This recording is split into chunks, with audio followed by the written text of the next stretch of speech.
നോട്ടിംഗ്ഹാമിലെ ഹൈഫീൽഡ്സ് പാർക്കിൻ്റെ വിശേഷങ്ങളാണ് ഈ വീഡിയോയിൽ ഉൾപ്പെടുത്തിയിരിക്കുന്നത്. ഈ കാണുന്നത് പാർക്കിൻ്റെ തന്നെ ഭാഗമായ ഹൈഫീൽഡ്സ് ലേക്കാണ്. ലേക്കിന് മറുവശത്ത് മുകളിലായി കാണുന്ന ക്ലോക്ക് ടവറോട് കൂടിയ ആ കെട്ടിടം നോട്ടിംഗ്ഹാം യൂണിവേഴ്സിറ്റിയുടേതാണ്.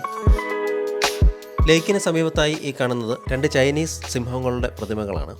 ചൈനയിലെ നിങ്ബോ സിറ്റിയും നോട്ടിംഗ്ഹാമും തമ്മിലുള്ള പൗരപങ്കാളിത്തത്തിൻ്റെ ഒരു പതിറ്റാണ്ട് അടയാളപ്പെടുത്തുന്നതിനാണ് ഇത് ഇവിടെ സ്ഥാപിച്ചിട്ടുള്ളത്.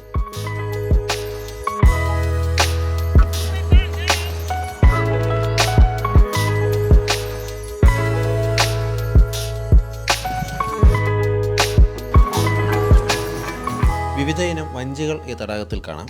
ഈ വഞ്ചികൾ വാടകയ്ക്കെടുക്കുന്നതിനായി ആളുകളുടെ ഒരു നീണ്ട നിരയാണ് നമുക്ക് മുൻപിൽ കാണുന്ന ആ ഒരു ടിക്കറ്റ് കൗണ്ടറിന് മുൻപിലുള്ളത്. വേനൽക്കാലം ആസ്വദിക്കുവാനായി നിരവധി ആളുകളാണ് ഇവിടെ എത്തുന്നത്.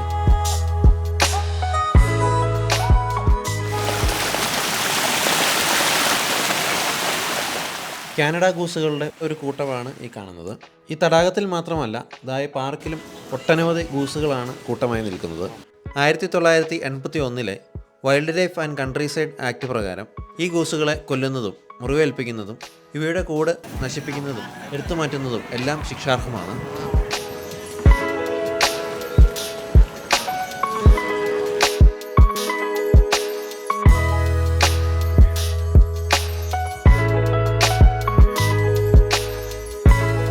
നിരവധി വൃക്ഷങ്ങളും ചെടികളും പൂക്കളുമൊക്കെ നിറഞ്ഞ നമ്മൾ നേരത്തെ കണ്ട യൂണിവേഴ്സിറ്റിയുടെ ക്ലോക്ക് ടവർ നിലനിൽക്കുന്ന ആ ഒരു വശത്താണ് ഇപ്പോൾ എത്തിയിരിക്കുന്നത്. ഈ ചെറിയ പാലത്തിനടിയിലൂടെ മറുവശത്തേക്ക് ബോട്ടുമായി ആളുകൾ പോകുന്നുണ്ട്. വേനലിൻ്റെ ഒരു ചൂട് പൊതുവേ ഉണ്ടെങ്കിലും ഈ മരങ്ങൾ നിറഞ്ഞ ഈ ഭാഗത്ത് നല്ല തണുപ്പാണ്. ചൂടുള്ള സമയങ്ങളിൽ വന്ന് വിശ്രമിക്കാനും പിക്നിക്കിനും ഒക്കെ പറ്റിയ ശാന്തമായ ഒരു സ്ഥലമാണിത്.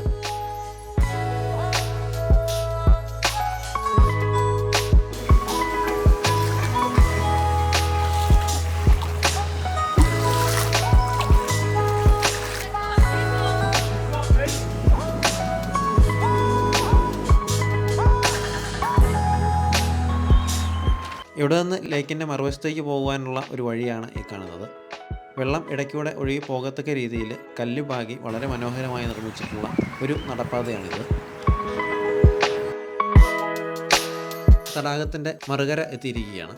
ഇവിടെ വലതുവശത്തായിട്ട് ഈ കാണുന്ന ചെറിയൊരു പാർക്കിനുള്ളിൽ ചെറിയൊരു കുളവും അതിനു ചുറ്റും ഇരുന്ന് വിശ്രമിക്കാനായി ഈ കാണുന്ന ഇരിപ്പിടങ്ങളും ഒക്കെയാണ് ഉള്ളത്. ഇവിടെ നിന്ന് പൂക്കളും മരങ്ങളും ചെടികളും ഒക്കെ നിറഞ്ഞ ഈ വഴിയിലൂടെ തിരികെ ലേക്കിൻ്റെ ഭാഗത്തേക്ക് പോകുവാൻ സാധിക്കും. ഈ വഴി സഞ്ചരിക്കുമ്പോൾ മിക്ക സമയങ്ങളിലും മുയലുകളെയും വിവിധയിനം പക്ഷികളെയും ഒക്കെ കാണുവാൻ സാധിക്കും.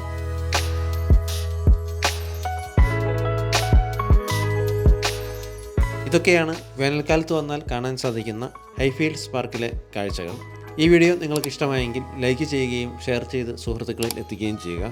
കൂടാതെ ചാനൽ സബ്സ്ക്രൈബ് ചെയ്ത് ബെൽ ബട്ടൺ അമർത്തി തുടർന്ന് അപ്ലോഡ് ചെയ്യുന്ന യാത്രാ വീഡിയോകൾ കാണുക.